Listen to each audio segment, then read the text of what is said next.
रात के आंचल उड़ के आवे,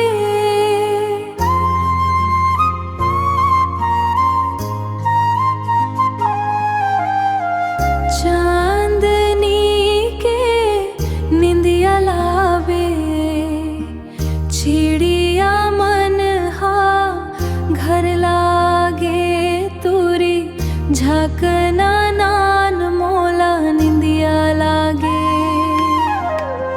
निंदिया आरम से मोला आवे, आरम से निंदिया मोला आवे,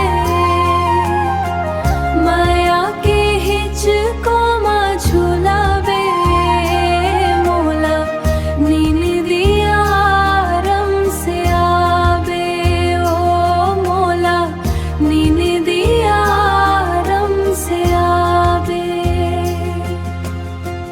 तोरा मन हा झंकत है ना,